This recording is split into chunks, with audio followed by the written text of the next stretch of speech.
Good afternoon or good evening, everyone. Kimberly Lebbing here, and I'm going to share with you how to stop stress and overwhelm in your business for good.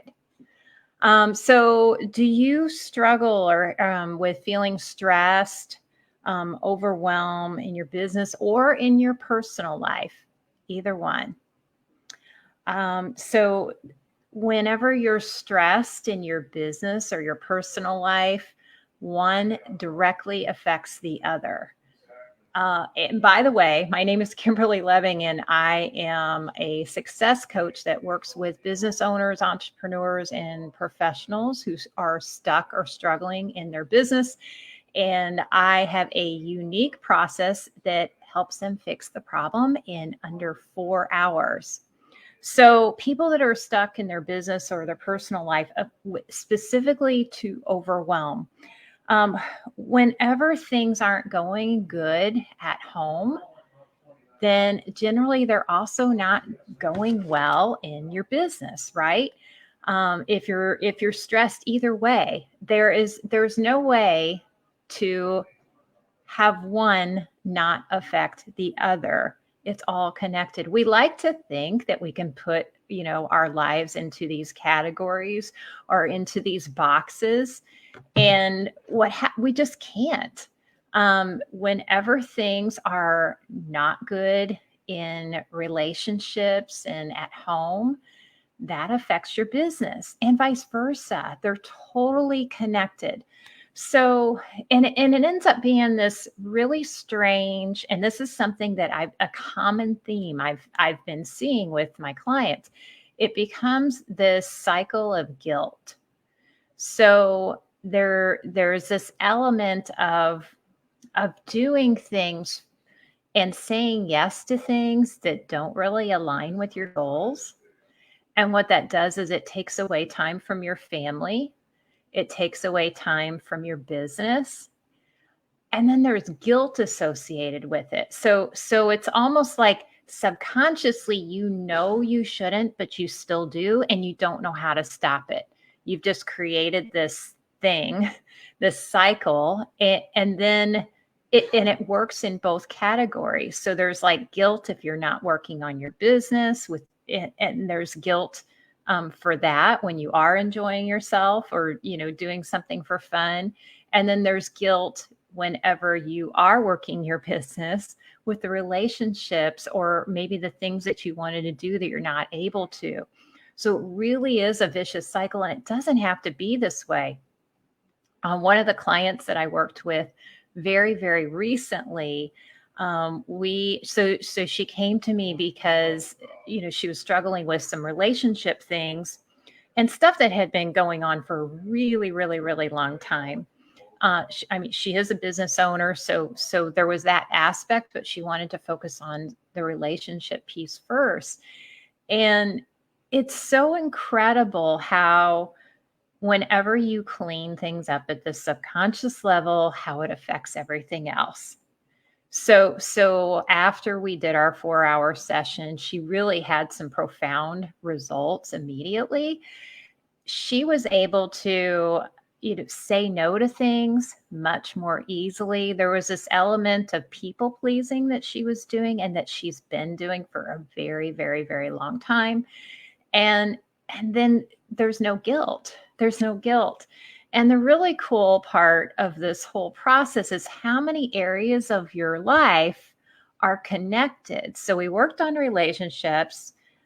She's already noticing that her business is improving just because she's doing things differently than what she did before. She's not saying yes to every single thing. So she actually has more time to work on her business, even though we focused on relationships. And then a whole other side note thing that happened for her was that she told me that she has stopped stress eating. And I know that weight loss was something that she wanted to work on as well. It wasn't our main focus, but she's noticed that since she's done this, that she's not stress eating anymore. So how cool is that? So I want to give you some tools, um, because so many people try and fix their problems at a conscious level. I did it myself.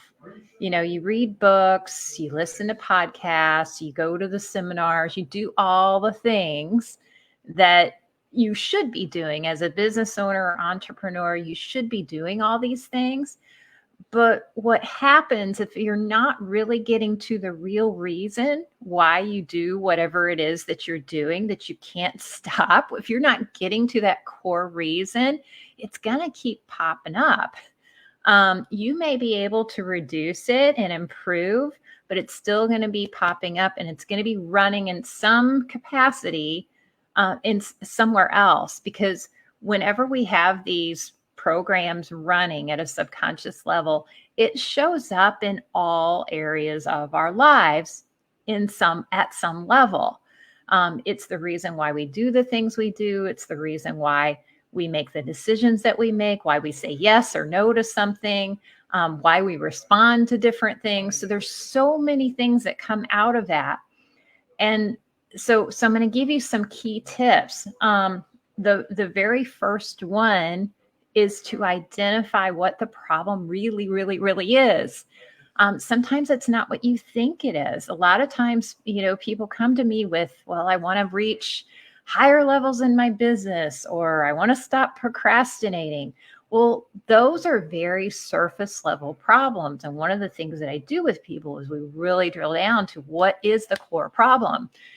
So ask yourself those questions. What is it really? Like, what's behind this procrastination? Am I afraid? What is it related to? And that's the second piece, is getting to the core, because when you can get to the cause, like really what caused the problem, and really dig in there, then you're able to pull it out by its root. And getting to the cause. So I'm going to get like geeky on you for a minute, but we have these core emotions that we all store, and we store them up in a place at our brain that some neuro-linguistic people call the gestalt. And that's where these emotions are stored. And the gestalt happens at the age of 7 and under. So most of the time, if people are doing a repetitive behavior of some kind or another, it's usually not always, but usually something that happened during those before the age of 7 even. So getting to that core reason of why people do what they do is a huge key in finding what it is that you can pull it out by the root. And then the very third piece is to really fix it. So, and when I say fix it, I mean, that's part of my process. And I'm making this like sound super simple and, steps. The steps are simple. Being able to look at it from another perspective when it's your own problem is where it may be a little more difficult for an individual to do on their own. It can be done, but that complicates it a little bit. So that third step of fixing it, once you've identified it, once you've found the cause, you're bringing the conscious mind and the unconscious mind closer together. And when you can recognize a problem, it's a whole lot easier to fix it. And then you can reframe it in a way that helps your brain see it in a different light and learn from it. And then you can leave that past behind you and you can go forward into the future. So I hope that makes sense. I hope you got some value in this. If you did, please comment. Please share, and reach out to me if you have any questions. I hope you have an amazing, amazing day. Thank you. Thanks, Anne, for watching.